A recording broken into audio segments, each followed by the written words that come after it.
નમસ્કાર દર્શક મિત્રો, HRIPC ન્યૂઝમાં આપનું હાર્દિક સ્વાગત છે। હું છું આપની સાથે સંધ્યા। તો સમાચારની શરૂઆત કરતા પહેલા નજર કરીશું આજના મુખ્ય સમાચાર પર। નર્મદા ડેમમાંથી પાણી છોડવામાં આવતા નર્મદા નદી તેના અસલ સ્વરૂપમાં વહેતી જોવા મળી। દશાશ્વમેઘ ઘાટ ઉપર નર્મદા નદીનું અસલ સ્વરૂપ જોવા મળ્યું। નર્મદા નદીમાં પાણીની આવક થતા નયનરમ્ય દ્રશ્ય। ભરૂચ અંકલેશ્વરને જોડતા સ્ટેટ હાઈવે બિસ્માર રસ્તાના કારણે વાહન ચાલકો પરેશાન। ઝઘડિયા તાલુકાના પીપળી પાનની યુવતીને પરણિત પ્રેમી સાથે સંબંધ રાખવો ભારે પડ્યો। પ્રેમિકાના મોત બાદ મૃતકના પરિવારજનોએ આક્રોશ સાથે ફરિયાદ નોંધાવી। પોલીસે કરી કાર્યવાહી। ભરૂચની JP arts and science college ખાતે વન મહોત્સવની ઉજવણી। રાજ્ય કક્ષાના મંત્રી મુકેશ પટેલની ઉપસ્થિતિ। ઝઘડિયા તાલુકાના વાસણા અને ભોજપુર પાસેના નાળા પાણીમાં ડૂબ્યા। નાળા ઉપરથી પાણી પસાર થતા વાહન ચાલકો ગ્રામજનોને ભારે હાલાકી।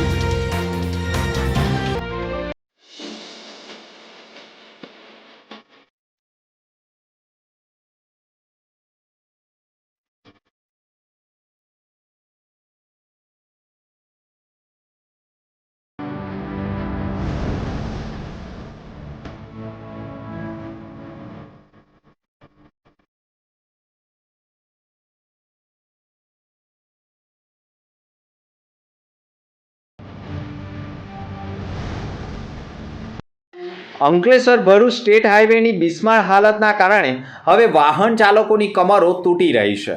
નેતાઓ ખાલી 5 વર્ષે વોટ લેવા જ આવતા હોવાના આક્ષેપ સાથે લોકો પણ હવે મેદાનમાં ઉતર્યા છે। નેતાઓ માત્ર વોટ લેવા આવતા હોય ને ત્યારબાદ ગુફામાં ભરાઈ જતા હોવાના આક્ષેપો કર્યા છે। એટલી હદે રસ્તા ખરાબ છે કે અવર જવર કરતા વાહન ચાલકોને ખરાબ રસ્તાના કારણે ભારે હાલાકી ભોગવવી પડી રહી છે। ભરૂચ જિલ્લાના ભાળભૂત બેરેટ ડાબા કાંઠા પૂર સંરક્ષણ યોજનામાં સંપાદિત થયેલી જમીનોના યોગ્ય વળતર મેળવવાની માંગ સાથે સોમવારના રોજ મોટી સંખ્યામાં મહિલાઓએ જમીન વળતરની માંગ સાથે જિલ્લા કલેક્ટર કચેરી ગજવી મૂકી હતી। ભરૂચ જિલ્લાના ભાળભૂત બેરેજ ડાબા કાંઠા પૂર સંરક્ષણ યોજનામાં જમીન ગુમાવનારા ગામની વિધવા મહિલાઓએ સોમવારે ભરૂચ કલેક્ટર કચેરી પહોંચી આવેદનપત્ર પાઠવ્યું હતું। આવેદનમાં આક્ષેપ કરાયો છે કે ભાળભૂત બેરેજ ડાબા કાંઠા સંરક્ષણ યોજનામાં સંપાદિત થતા વિધવા બહેનો જે અમારી એટલે કે જમીનોમાં જાત મહેનત કરી ગુજરાન ચલાવી રહ્યા છે, તેઓ આજીવિકાનું એકમાત્ર સાધન ખેતી હોય તેવા સમયે જમીનોનું વળતર છેલ્લા 3 વર્ષથી કોઈપણ કારણ વગર જાહેરનામાની મુદત લંબાવી વળતર આપવામાં આવશે તે આજ દિન સુધી જણાવ્યું હતું, પરંતુ ન મળતા વિધવા બહેનો સાથે અન્ય ખેડૂતોએ પણ અસરગ્રસ્ત હોય, જેને લઈને ભરૂચ કલેક્ટરમાં રજૂઆત કરી હતી। હું તરુલતાબેન હેમંતભાઈ પટેલ, ગામ ધંટુરિયા। હમણાં જ હસોટ અંકલેશ્વર રોડ પર તરિયા ગામમાં એક આહિરભાઈનું જમરૂખીનું ખેતર હતું। તે ખેતર 41,51,000ના એક વીંગે વેચાણ થયું છે। તો અમને પણ એ વળતર મળે એ માટે પ્રયત્ન કરશો જી ને એ આહિરભાઈ હમણાં જ આ ભાળભૂત બેરેજ યોજનાનો અસરગ્રસ્ત ખેડૂત છે। તે પણ અમને પણ એવો જ વળતર મળવું જોઈએ ને અમે આ શાકભાજીના ટોપલા વેચીને અમે અમારું ગુજરાન ચલાવીએ છીએ ને સાહેબ તમે આટલું અમને આપવા માગો એ અમને શક્ય નથી। અમે એ લેવા ઈચ્છા નથી। અમને જે વળતર મળવું જોઈએ તે અમને આપો। ભરૂચ જિલ્લા શાળા સંચાલક મંડળ ભરૂચ દ્વારા ફાયર એનઓસી મેળવવા માટે સરકારશ્રી દ્વારા ફાયર સેફટી જરૂરી સાધનો તથા ઉપલબ્ધ કરાવવા સ્પેશિયલ ગ્રાન્ટ અનુદાનિત કરાવવા તથા ગ્રાન્ટેડ શાળા અને ફાળવવા અંગે પણ આવેદનપત્ર અપાયું છે। ભરૂચ જિલ્લામાં ફાયર એનઓસી ન મેળવેલ હોય તેવી શાળાઓને 6/8/2024થી ફાયર એનઓસી મેળવવા ઓનલાઈન અરજી કર્યા બાદ પણ 30 દિવસમાં ફાયર એનઓસી મેળવવી જરૂરી લેવા હોવા અંગેના વિવિધ મુદ્દાઓ ઉપર શિક્ષકોને ભારે હાલાકી ભોગવવી પડતી હોવાના આક્ષેપ સાથે રાજ્ય શાળા સંચાલક મંડળ ગુજરાત પ્રદેશ સંલગ્ન ભરૂચ જિલ્લા શાળા સંચાલક મંડળ દ્વારા ભરૂચ કલેક્ટરને આવેદનપત્ર પાઠવી ન્યાયની આશાઓ વ્યક્ત કરાઈ છે। આ મુદ્દા સાથે હાલમાં જે નોન ગ્રાન્ટેડ શાળાઓ છે એ બાળકો પાસેથી ફી લઈને સ્કૂલો ચાલતી હોય છે। મોંઘવારીના જમાનામાં શાળા ચલાવવા અશક્ય થઈ ગઈ છે। FRCના નિયમોની અંદર પણ સરકારશ્રી દર 5 વર્ષે અથવા 3 વર્ષે ફી વધારો કરે તો આ શાળાઓ ચાલશે નહીં, કારણ શાળાઓ કોઈ પણ સંજોગોમાં ચાલવા નથી. એટલે FRCના જે 15,000નો ક્રાઇટેરિયા છે એનાથી વધારીને આ મોંઘવારીના ધ્યાને લઈને સાહેબ આ અમને આપવામાં આવે, અને સાથે સાથે જે RTA હેઠળ આ નોન ગ્રાન્ટેડ શાળાઓને બાળકો ફાળવવામાં આવે છે સાહેબ, એની જે ફી છે સરકાર તરફથી આપવામાં આવે, પણ એ વર્ષના અંતે આપવામાં આવે છે. એટલે આ ફાયર સુપ્રિન્ટનો ખર્ચ, જે ફાયર સેફ્ટીનો ખર્ચ જે કરવાનો છે સાહેબ, એ ફાયર સેફ્ટી માટે પણ જે નોન ગ્રાન્ટેડોને આ RTA હેઠળ જે બાળકોએ એડમિશન લીધું છે એની જે ફી છે એ પણ જો હાલમાં આપી દેવામાં આવે તો નોન ગ્રાન્ટેડ શાળાઓને પણ આ સુવિધા કરવામાં સાહેબ ટેન્શન ન રહે. એટલે સરકારશ્રીને વિનંતી છે કે ગ્રાન્ટેડ શાળાઓને આપ 100% અમને ગ્રાન્ટ આપે સાહેબ, અને નોન ગ્રાન્ટેડ શાળાઓને પણ સહાય કરે એવી સરકારશ્રીને અમારી વિનંતી છે. નમસ્તે. રાજપારડીથી ધરોલી જતા માર્ગ ઉપર ભોજપુર પાસે આવેલ નાળું તેમજ વાસણા પાસે આવેલ નાળા ઉપર પાણી ફરી વળતા રસ્તો બંધ થયો છે. ભરૂચ જિલ્લા ઝઘડિયા તાલુકાના રાજપારડીથી ધરોલી તથા જતા માર્ગ ઉપર ભોજપુર પાસે આવેલા નાળા ઉપર તેમજ વાસણા પાસે આવેલા નાળા ઉપર 12 કલાકે પણ વરસાદી પાણી ફરી વળતા રસ્તો બંધ થયો છે. ભારે વરસાદને લઈ ભાજપુર પાસે આવેલા નાળા ઉપર વરસાદી પાણી ફરી વળતા આ માર્ગ બંધ થયો હતો, જેને લઈને કામ અર્થે જતા વાહન ચાલકો તેમજ વિદ્યાર્થીઓ અટવાયા હતા. સ્થાનિકોએ પણ કહ્યું હતું કે દર ચોમાસામાં આ માર્ગ પર આવેલા નાળા ઉપર વરસાદી પાણી ફરી વળતા આ વિસ્તારના લોકોને ભારે હાલાકી વેઠવી પડે છે, જેના કારણે સ્થાનિકોએ પણ આ નાળાની ઊંચાઈ વધારવાની માંગ પણ કરી છે. મારું નામ હેમરાજસિંહ અર્જુનસિંહ સોણવા છે. હું ધારોલીનો વતની છું, અને ઉપરવાસમાં જે આ વધુ વરસાદ પડ્યો છે એના કારણે ધારોલીથી રાજપારડીનો રોડ માર્ગ જોડતો ભોજપુર પાસે જે નાળું આવેલું છે તેમાં પાણી ફરી વળ્યું છે. એના કારણે કામ ધંધા અર્થે સ્કૂલે જતા ને બધા માણસો અટવાયા છે અને સંપર્ક વિહોણા થયા છે. ઉપરવાસમાં સતત ભારે વરસાદના કારણે અનેક જળાશયોમાં નવા નીરની આવક થવાના કારણે ઘણા જળાશયો છલકાયા છે, જેના કારણે ઘણા જળાશયોમાં પાણીની આવક થવાના કારણે નદીઓમાં પાણી છોડવામાં આવી રહ્યું છે. ત્યારે સરદાર સરોવર ડેમમાં પણ સતત પાણીની આવક થવાના પગલે ડેમમાંથી પાણીનો પ્રવાહ નર્મદા નદીમાં છોડવામાં આવી રહ્યો છે, જેના પગલે નર્મદા નદીમાં સતત નવા નીર આવતા નર્મદામાં પાણીની આવક થઈ રહી છે, જેના પગલે કાંઠા વિસ્તારના ખેડૂતો ગ્રામજનોને એલર્ટ કરવા સાથે સાવચેતી રાખવાના ભાગરૂપે સતત પાણી પણ છોડવામાં આવી રહ્યું છે. સતત પાણી નર્મદામાં વહેતા થતાં નર્મદા અસલ તેના સ્વરૂપમાં બે કાંઠે વહેતી જોવા મળી છે, જેને લઈને અદ્ભુત દ્રશ્ય પણ જોવા મળી રહ્યું છે. નર્મદાના કાંઠા વિસ્તારોમાં પણ લોકો અવરજવર ન કરી શકે તે માટે પોલીસ બંદોબસ્ત પણ મૂકવામાં આવ્યો છે. એક તરફ દશામા વિસર્જનને પણ ગણતરીનો સમય રહ્યો છે અને નર્મદા નદીમાં દશામાનું વિસર્જન કરવામાં આવતું હોય છે, ત્યારે કાંઠા વિસ્તારોમાં પણ ઘણી વખત દશામાના વિસર્જનને લઈ લોકો પહોંચતા હોય છે. હાલમાં દશામાના વ્રત અંતિમ ચરણમાં છે અને ભક્તિ ભાવપૂર્વક લોકો પણ દશા માતાજીની ઉપાસના કરી રહ્યા છે. મંગળવારની રાત્રિએ જાગરણ બાદ બુધવારની વહેલી સવારે દશામાની વિસર્જન યાત્રાઓ નીકળનાર છે અને નર્મદા નદી સુધી પહોંચનાર છે. નર્મદામાં પાણીની આવક થવાના કારણે વિસર્જન પણ વિઘ્ન ન આવે અને શાંતિપૂર્ણ માહોલમાં ભક્તો દશામાનું વિસર્જન કરી શકે તેવા પ્રયાસો તંત્ર દ્વારા કરવામાં આવે તે પણ જરૂરી છે. ભરૂચ જિલ્લા ઝઘડિયા તાલુકાના પીપરી પાન ગામની એક યુવતીને એક પરિણીત યુવક સાથે પ્રેમ સંબંધ બંધાયો હતો. પ્રેમીની પત્નીએ યુવતીના ઘરે આવીને ઝપાઝપી પણ કરી હતી, તેમજ ત્યારબાદ યુવતીના પરિણીત પ્રેમી દ્વારા તેનું અપહરણ કરી તેને મરવા મજબૂર કરતા યુવતીએ એસિડ ગટગટાવતા સારવાર દરમિયાન તેનું મોત થયું હોવાના આક્ષેપ સાથે ઝઘડિયા પોલીસમાં ફરિયાદ નોંધાઈ ગઈ છે. પીપળી ગામની એક યુવતીના 2 વાર ના લગ્ન બાદ છૂટાછેડા થતાં યુવતી પિયરમાં રહેતી હતી. આ યુવતીને ભીમપોર સાકરિયાના નટવર વસવા નામના એક પરિણીત યુવક સાથે પ્રેમ સંબંધ બંધાયો હતો. દરમિયાન ગત તારીખ 3 ના રોજ સાંજના 4 વાગ્યાના સમયે નટવરની પત્ની જશોદાબેન યુવતીના ઘરે આવી હતી અને યુવતીને ગમે તેમ ગાળો બોલીને ઝપાઝપી કરી હતી. રાતના 8 વાગ્યાના અરસામાં પણ યુવતીનો પ્રેમી નટવર બીજા અન્ય 2 ઈસમો સાથે બોલેરો 4 ગાડી લઈને યુવતીના ઘરે આવ્યો હતો અને નટવર તેની પ્રેમિકા યુવતીને હાથ પકડીને તેની સાથે લઈ જતો હતો. ઘરના લોકોએ તેને રોકવાની કોશિશ કરવા છતાં લોકો ઝપાઝપી કરીને યુવતીને જબરજસ્તીથી ગાડીમાં બેસાડીને લઈ ગયા હતા અને નટવરે કહ્યું હતું કે યુવતીને શોધવાની કોશિશ ના કરશો, નહીં તો તેને મારી નાખીશ. યુવતીએ તેના શરીર ઉપર સોના ચાંદીના કેટલાક દાગીના પહેરેલ હતા, તે પણ ગુમ હોવાના કારણે આખરે મૃતકના પરિવારજનોએ ભારે રોષ વ્યક્ત કર્યો હતો. ઝઘડિયા ખાતે બાથરૂમ સાફ કરવાનું એસિડ પી જતા યુવતીનું મોત થયું હતું, જેને લઈને મોટા હોબાળા બાદ આખરે ઝઘડિયા પોલીસ મથકમાં ફરિયાદ દાખલ કરવામાં આવી છે. પરંતુ પરિણીત યુવક સાથે પ્રેમ કરવો યુવતીને ભારે પડી ગયો છે.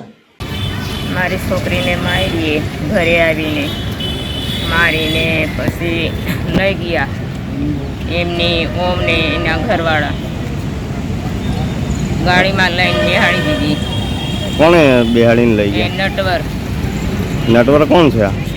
આ નટવર નરસિંહ અમારી જોડે છોકરી લઈને આ ભાગી ગયો આપણે નટવર નરસિંહ, અને પછી છોકરીને કંઈ દવા પીવડાવી છે, શું કર્યું છે, એનું મર્ડર થઈ.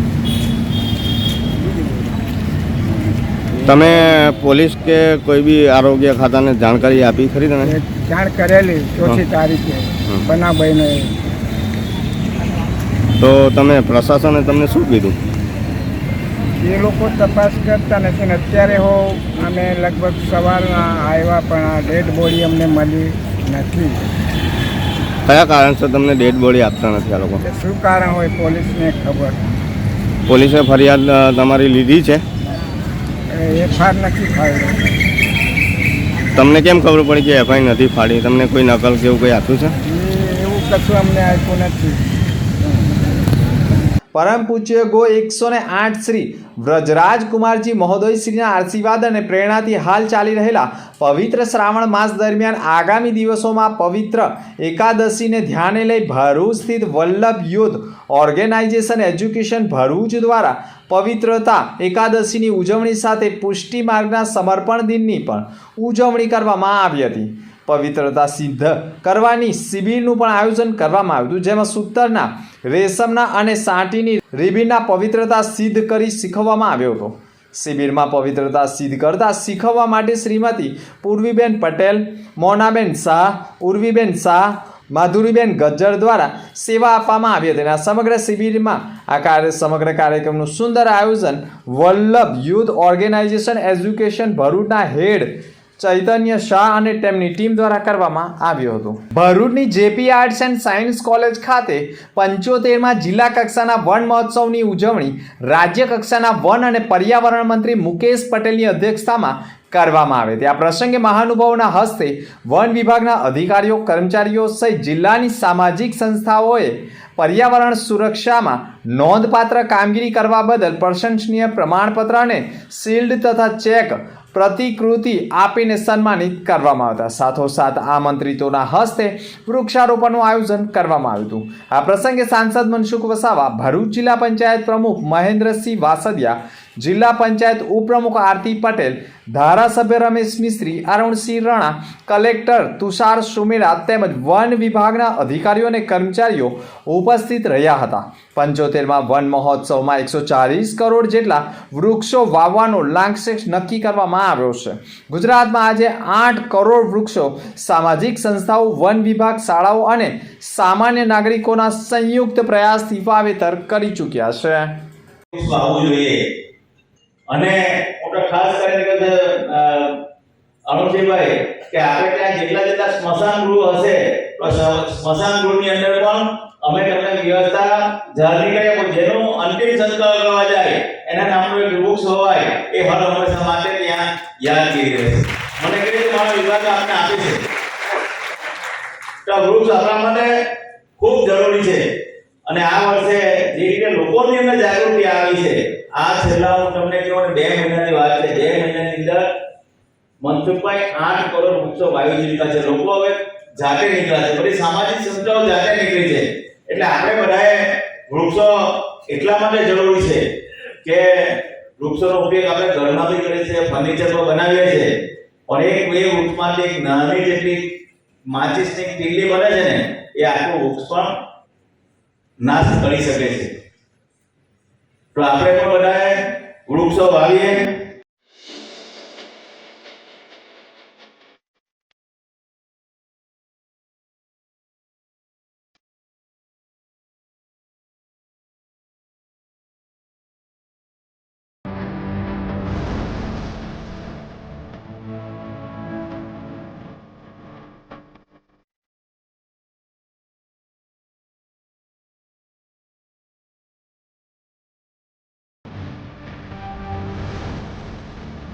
અંતમાં ફરી એક નજર આજના મુખ્ય સમાચાર પર. નર્મદા ડેમમાંથી પાણી છોડવામાં આવતા નર્મદા નદી તેના અસલ સ્વરૂપમાં વહેતી જોવા મળી. દશાશ્વમેઘ ઘાટ ઉપર નર્મદા નદીનું અસલ સ્વરૂપ જોવા મળ્યું. નર્મદા નદીમાં પાણીની આવક થતા નયનરમ્ય દ્રશ્ય. ભરૂચ અંકલેશ્વરને જોડતા સ્ટેટ હાઈવે બિસ્માર રસ્તાના કારણે વાહન ચાલકો પરેશાન. ઝઘડિયા તાલુકાના પીપળી પાનની યુવતીને પરણિત પ્રેમી સાથે સંબંધ રાખવો ભારે પડ્યો.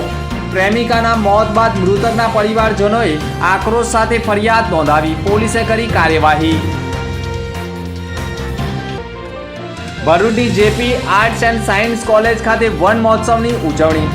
રાજ્ય કક્ષાના મંત્રી મુકેશ પટેલની ઉપસ્થિતિ. ઝઘડિયા તાલુકાના વાસણા અને ભોજપુર પાસેના નાળા પાણીમાં ડૂબ્યા. નાળા ઉપરથી પાણી પસાર થતા વાહન ચાલકો ગ્રામજનોને ભારે હાલાકી. તો આજે અત્યાર સુધીના સમાચાર. નવા સમાચાર સાથે ફરી મળીશું. નમસ્કાર.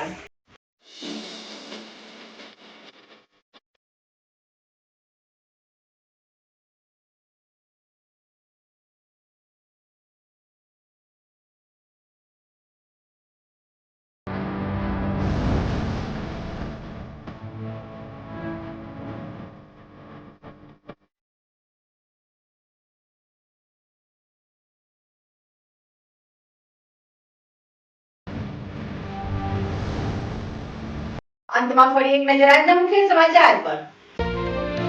નર્મદા ડેમમાંથી પાણી છોડવામાં આવતા નર્મદા નદી તેના અસલ સ્વરૂપમાં વહેતી જોવા મળી. દશાશ્વમેઘ ઘાટ ઉપર નર્મદા નદીનું અસલ સ્વરૂપ જોવા મળ્યું. નર્મદા નદીમાં પાણીની આવક થતા નયનરમ્ય દ્રશ્ય. ભરૂચ અંકલેશ્વરને જોડતા સ્ટેટ હાઈવે બિસ્માર રસ્તાના કારણે વાહન ચાલકો પરેશાન. ઝઘડિયા તાલુકાના પીપળી પાનની યુવતીને પરણિત પ્રેમી સાથે સંબંધ રાખવો ભારે પડ્યો. પ્રેમિકાના મોત બાદ મૃતકના પરિવારજનોએ આક્રોશ સાથે ફરિયાદ નોંધાવી. પોલીસે કરી કાર્યવાહી. ભરૂચની JP arts and science college ખાતે વન મહોત્સવની ઉજવણી. રાજ્ય કક્ષાના મંત્રી મુકેશ પટેલની ઉપસ્થિતિ. ઝઘડિયા તાલુકાના વાસણા અને ભોજપુર પાસેના નાળા પાણીમાં ડૂબ્યા. નાળા ઉપરથી પાણી પસાર થતા વાહન ચાલકો ગ્રામજનોને ભારે હાલાકી. તો આજે અત્યાર સુધીના સમાચાર. નવા સમાચાર સાથે ફરી મળીશું. નમસ્કાર.